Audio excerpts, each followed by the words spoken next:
Ready? Today's journal show will have you craving bubble tea and make you want to ride off on a motorcycle. But watch out, you may get a little creeped out by our special guest. Wait. I know someone will be. What guest? It's a surprise. It's who we are. It's what we do. It's how we do it. Get ready. We are the journal.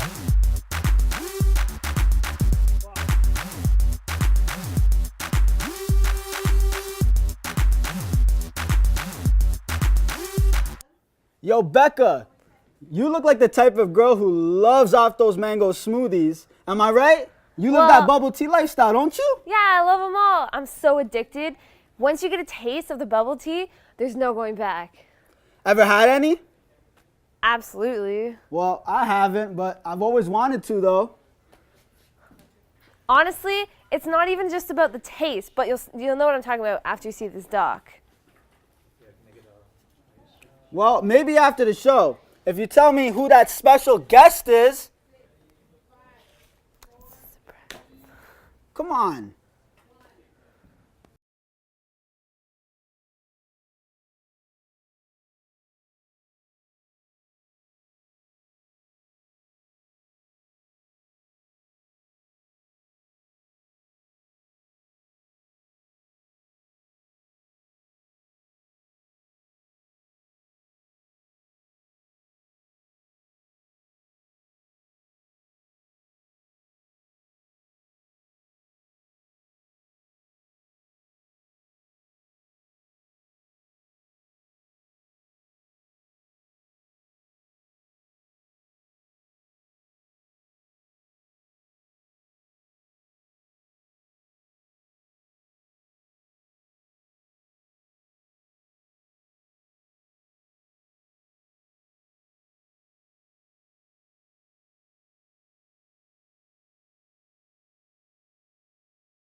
What's up, guys? I'm here with Ryan Firth, and he builds motorcycles. He actually started when you were 10 years old?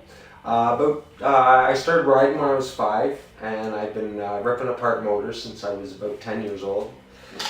I started out as a hobby and fixing the bikes that I currently had, and it's turned into building bikes, and it's starting to turn into a lucrative business for myself.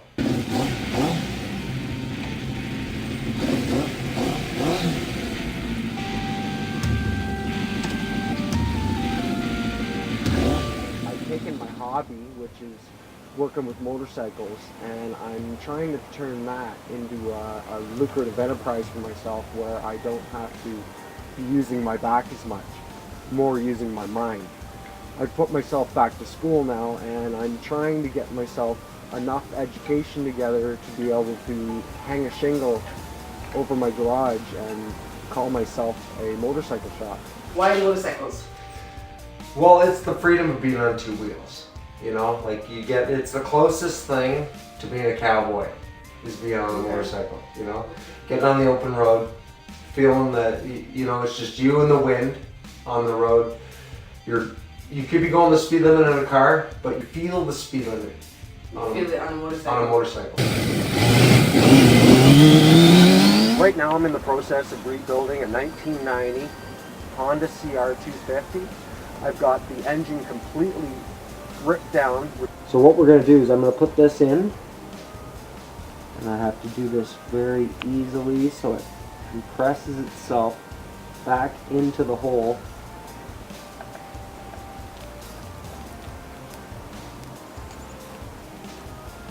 Okay, and there you go.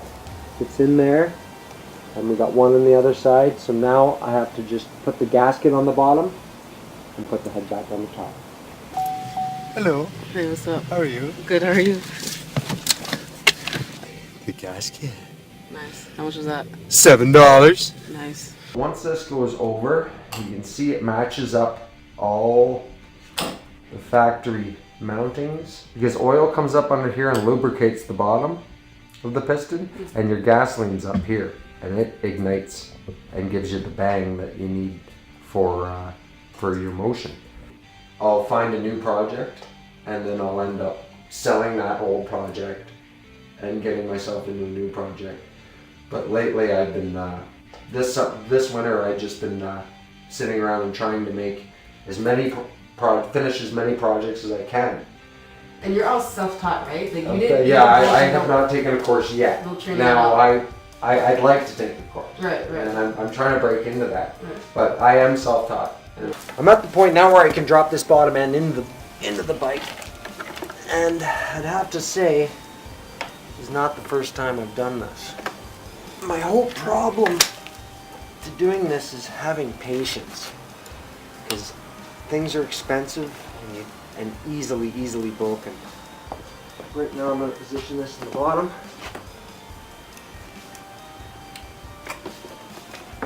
I've been working in this garage for about 3-4 years now, and everything's starting to come together a little easier every time you do it, eh? It comes with practice, I find, and there's no amount of schooling that can give you the practice that I've had over the years. While he works on his bike, Ryan cuts himself, but it isn't his first time. My luck is always the same. I've cut almost every finger on both hands, working on motorcycles and working with steel products. Mistakes happen, and you just go on. Things have become fun almost, and I really enjoy myself when I'm doing this. And I'm hoping once it becomes a job, the fun doesn't come out of doing this.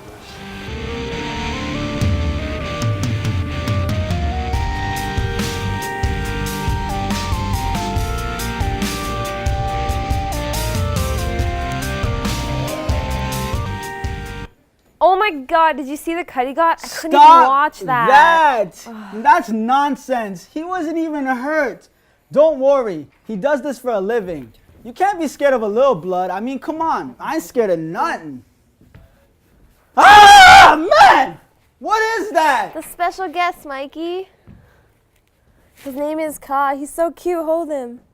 Our next doc is all about snake breeding, and it happens to feature this guy being the star. His name is Ka. Yo, stay way over there from me, please. Check out these next docs.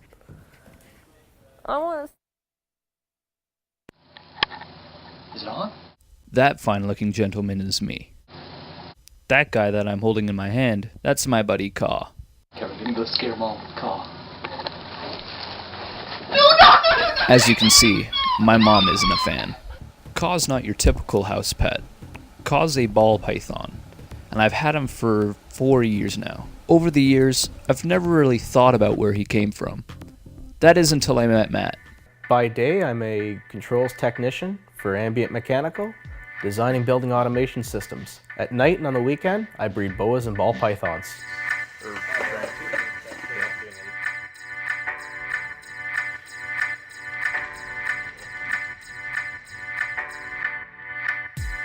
About 14 years ago, I purchased my first ball python thinking it'd be a cool pet.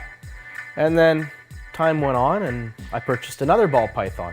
Turns out I bought a male and a female. Next thing I know, I opened the cage and there was eggs. And that's how I started learning about breeding ball pythons. From there, I started talking to a couple people from the pet shops, learned about incubation, and that was when I hatched out my first clutch of ball pythons. And it's really grown as a hobby from there. You get mixed kinds of reviews. You get people that are afraid of snakes. They think they carry salmonella. They think they're slimy. So do people think I'm crazy? Usually I'm okay until I tell them the number of snakes that we do host at our facility. And how many is that? On average, we keep between 150 and 200. During breeding season, when they hatch out, we can quickly have between 300 and 400 on site. A lot of them go to wholesalers and pet stores. We do offer private sales and the trading in between breeders themselves for different kinds of morphs to have in their collections. Ball pythons have a lot more than one color. They have what we call morphs. Morphs are any variation other than what you'd find in the wild. It could be a simple pattern morph, where the pattern on the actual snake varies from what you find in the wild, to a color morph, where we'll experience the bright yellows, the ghosting, the fading, something different than what you'll find typically in their native habitat. Welcome to the breeding room at our facility. Here we breed boas and ball pythons. Typical breeding cycle starts October 1st when we lower our temperatures. Our hot spots get lowered from 89 to 81, 82, and the cold spots in the tank get lowered from 82 to 72. This happens for about a month. We call this our cool down phase. During this phase, we start to reintroduce males into the females. They haven't seen each other for a year. So at this time, we're looking for typical lockups. This is where a male starts courting a female. What happens is he gets on top. Each male has 2 spurs. These are the remnants of legs from when these were land animals that walked on all 4 legs. This is connected to the pelvis, and what he does is he uses these to tickle the female. Here's some courting here.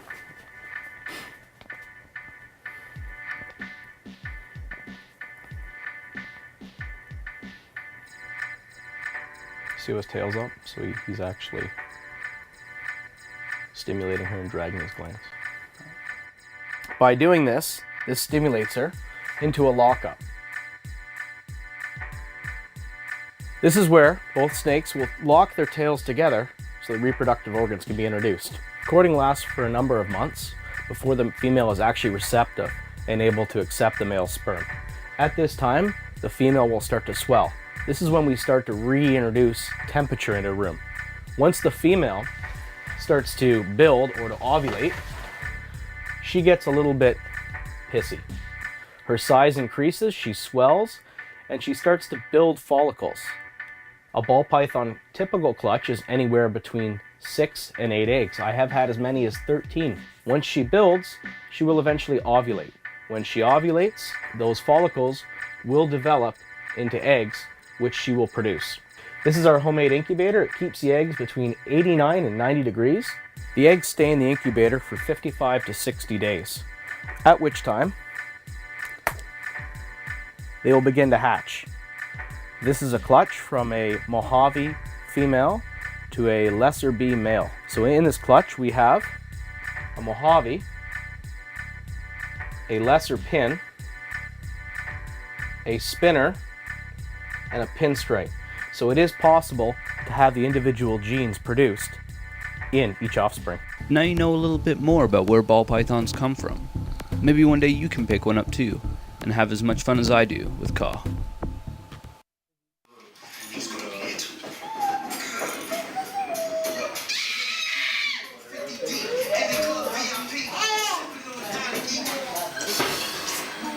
Best friends.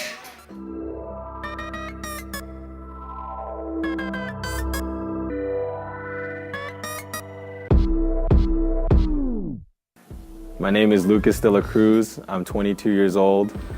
I have 2 part-time jobs. I also go to school, and I have 2 kids, a son that's 10 months and a daughter that's 2 years old. So after work, I usually try to get them settled in, let my daughter watch TV, let my son play with his toys. Whenever they're settled, we usually get dinner ready. What are you putting inside right now? So this one's just a mix of carrots, peas, boiled chicken, and it's just pureed. What else is in this? And rice, yeah, rice. So it's all natural stuff, because natural is usually better than getting like the processed Gerber baby stuff. So this is pretty much, and it saves you money because those Gerber baby things, not expensive, but they're like $1 each when you can make a whole pot of this for like $5. You want to help make the cheesecake? You want to help us bake? Are you going to be a baker when you grow up? Yeah. My daughter likes to bake, so, and especially my girlfriend actually, she likes to bake, so whenever we bake, let's say cheesecakes, cakes, cookies, she usually likes to lend a helping hand, whether it's mixing, pouring, and like decorating. She usually helps on everything, so we usually try to get her involved with everything that we do. Making cheesecake. So move your hand off the table and then you're gonna slowly smash the graham crackers, because we're gonna use that for the crust for the cheesecake. Say cheesecake. Since then, I've obviously haven't been able to go out as much, but usually people are pretty helpful. Like sometimes I can get my cousins to watch the kids. Usually have to plan a lot in advance. Other than the fact that they were born, for my daughter, when she first walked and talked, is probably the best memory that I've had. For my son, probably when someone at daycare told me that he's able to shoot a ball and that he's a natural. That I've had. We make plenty of memories all the time. Like when we go to Niagara Falls, like going on trips together. Prepare for no sleep or limited sleep. Prepare for lots of crying, lots of diaper changes. Basically prepare yourself for a whole different life. Honestly, it seems like it's really hard, and it can be, but overall, I love my children to death. They make me what I am now, a better person. Like I said, more mature person. So, if anything, having my kids has actually been a blessing. Oh, hey, 5-5. You hear that? Hi, Tito Kylie. My name is Hasmukh. I came to Canada in 1978, and I had I come with a few pair of clothes and $200. That's why I came with it. I came to actually Ottawa. My brother. My brother don't have a job here. He can support me. I have to borrow all this money to come here from back home too. I have lots of assets back home too. So I have no choice to finding something to get my financially set out to go. I'm a high school dropout. I had a very little education. So I might as well. I had no choice to go Montreal, either Toronto. So I make a decision to come in Toronto. I stay with my brother's friend. He supported me a little bit, a couple of weeks, but I must find something to support myself. Sometime night time we stop at bus stop. We are waiting for a bus, and those guys they're driving the cars. The young guys, very teenage young guys, they come and they stop you. You can feel see their face. They want to beat you up. So you run for it. You run any corner you can run, go hide. And sometimes we're scared, but unfortunately we are so lucky. I never got beat up. What was life like growing up? India, small town. We don't have electricity in India that time, so we use kerosene lamp to study, even go to school. So everyone is farmers over there. There is no industry or anything like that. We're all farming business. And one incident happened to us. We use sometimes as transport. We have a little river, and sometimes in monsoon time the river is very over flooded, and somehow we had to go get other side of river to get our vegetable done to bring home, whatever it is. So we use buffalo.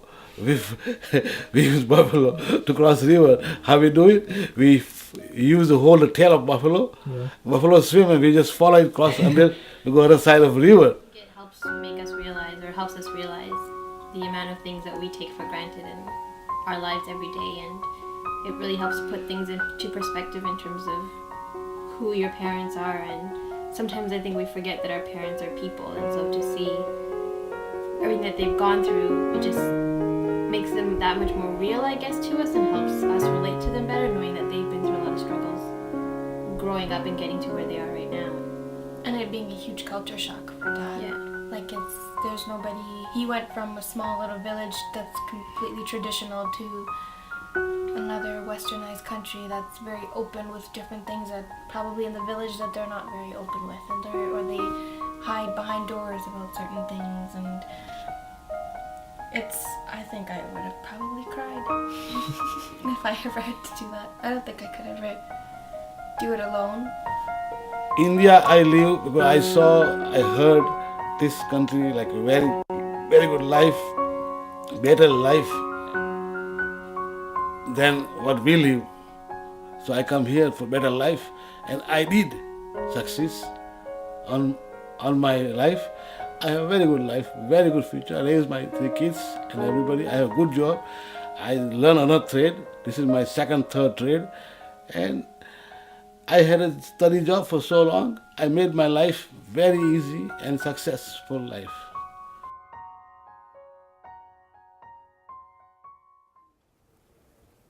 Mikey, you okay? Yeah, just give me 1 second, please. I mean, first the snake, and now look.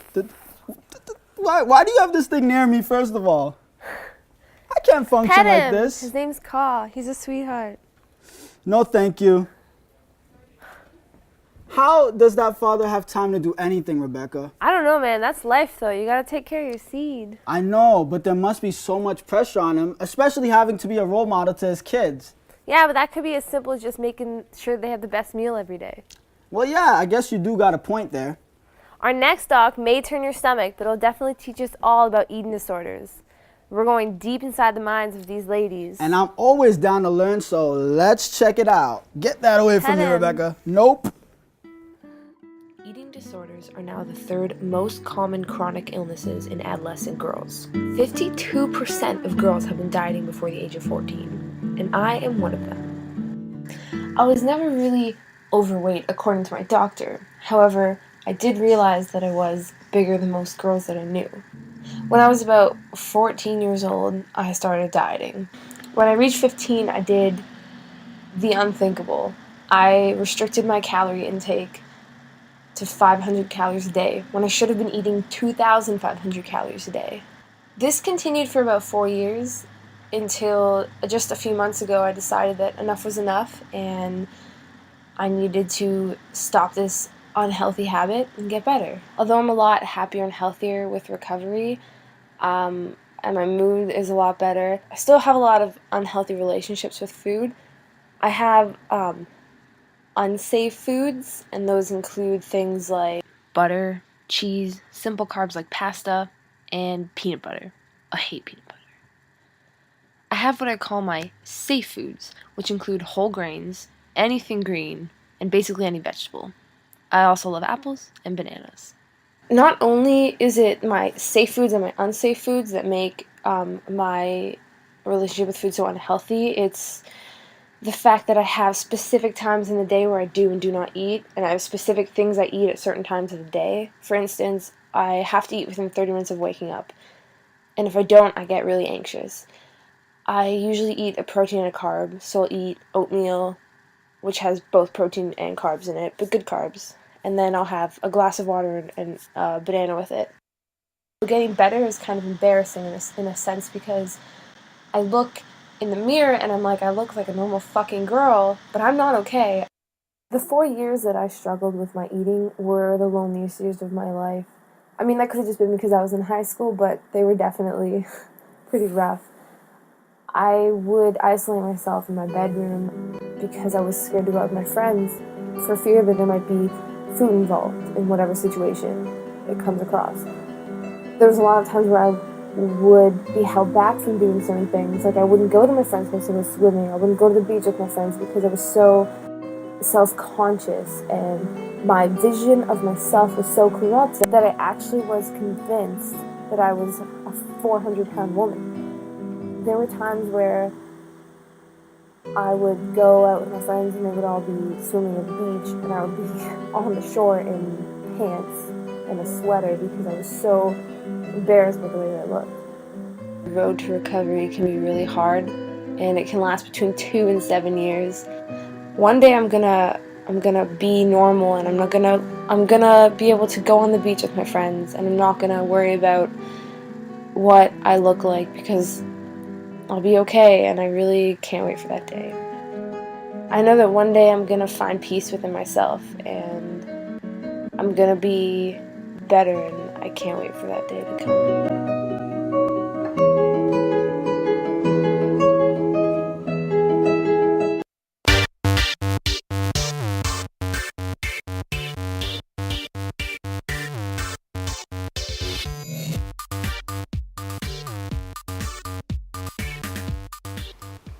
My name is Jessica Boyd. I'm Bree's best friend. We've been best friends for, I think, almost 9 years now. I would say she started going a little shoe crazy about almost 9 years ago when I first met her.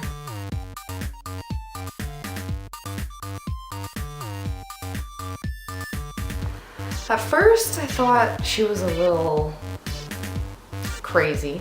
I mean, she had all these shoes and she kept spending all her paychecks on more and more shoes.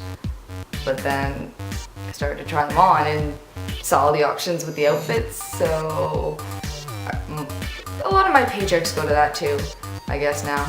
We don't shop at specific stores for our shoes. Like, we don't go after particular brands. I mean, maybe we want one pair from that brand or one pair from a different brand or from a certain store, but it's more so about what it actually, that certain shoe looks like. We don't pick certain stores for it because we like them better or anything. I mean, we can buy cheap shoes, expensive shoes, it doesn't matter, it's all about the look. Comfort is an added bonus, but I mean, pain is beauty. If the shoe looks good, you gotta get the shoe. I mean, price is just, that's just an extra thing. If you like the shoe, you gotta get it. This is us trying to take off a shoe. Got it. It's like ripping off a band-aid. So I don't really have favorite shoes, but I have a few favorite shoes for different events. These are my fancy shoes for during the day. I always wear these during the day if I'm going out somewhere fancy. These are fancy shoes for the nighttime. These are sexy and very comfortable. I have to always have my summer wedges, the hot pink ones, because they just stand out so much. And they're awesome. And they're not that high either, which is awesome, so you can do like anything in them. These are my fall heels. I've actually never worn them once, but I will soon. They're my fall heels. Everyone has their standard black wedge that you wear to every club and everything because they're amazing and they're high and they're comfortable. You always have to have your flowered flats. A specific rain boot. A specific boot. And then you have your standard boots that you wear like every day. That is a lot of shoes. Well, lots of people have addictions. Ours is just shoes. And I don't think we're gonna change that very soon. Holy crap, do you have enough shoes to pack away there? This hasn't even taken me that long yet. That stack right there is half as tall as you. Can I let you in on a little secret? What? This isn't even half the shoes I own.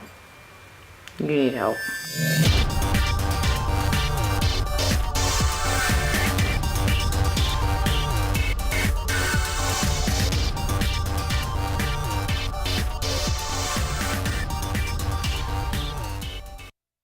If you're determined to have a job in jewelry, you have to love it and you have to commit yourself and from the beginning you have to try to do the first time right. Never take a chance when working on customers' jewelry. Oh, if it breaks again, I can fix it at no charge. Make sure you do it 100% the first time, and the people will love you for it. That's why I've been in business for over 28 years. Well, when I was 13, I always wanted to learn a trade. Unfortunately, I had to quit school early and went to jewelry apprentice. After 3 years, I was master jeweler, and I started to work on my own at age 16.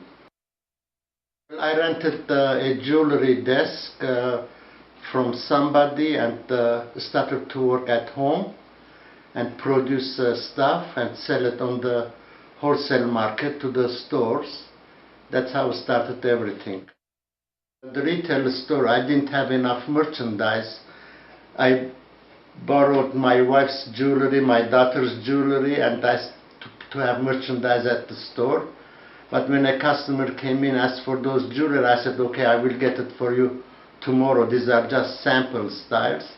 And started there and still going strong after 27, 28 years.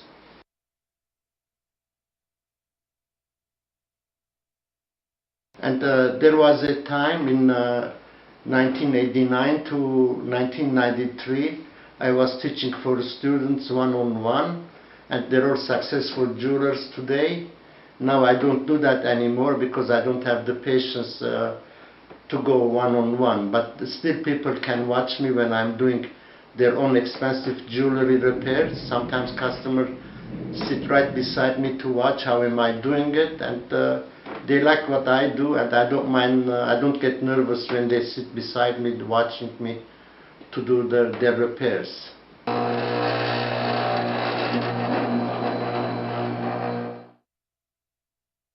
3 years I had at robberies at gunpoint 3 times, and many times people ask to see a piece of jewelry. They just grab it and they run out, and that happened many times. But in this trade it's so tempting, and you try to trust people, but unfortunately not too many honest people left around.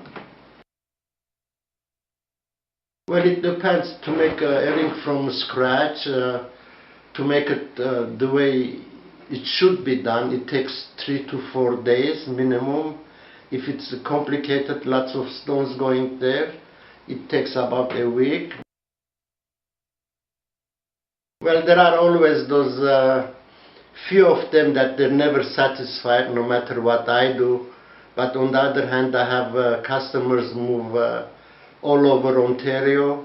They mail it to me, their repairs. I have a couple at East Coast, they mail it to me. I have 2 customers in Florida, they mail their jewelry to me. I love my job, I would love to do it as long as I can.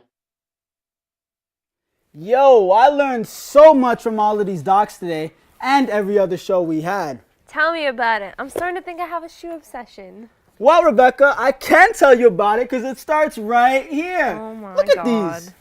Look, come on, Rebecca, you like them? Fresh, right? Yeah, 300 for these ones right here. I'd rather those gold heels though. Ah, that's how you feel, eh? Yeah. Or maybe we can make, no, we can't make shoes out of him. No, you can't. No way. That would be wrong, wouldn't it? Are you gonna finally pet him? Maybe after the show. So what are you saying though? How about I go get you a pair of Jordans and we get some bubble tea? Nah, man, I gotta go find those gold heels. Oh, it's like that. All right then, well there you have it folks. I hope you all enjoyed this season's Journal Show. We had a great time broadcasting live from our studio.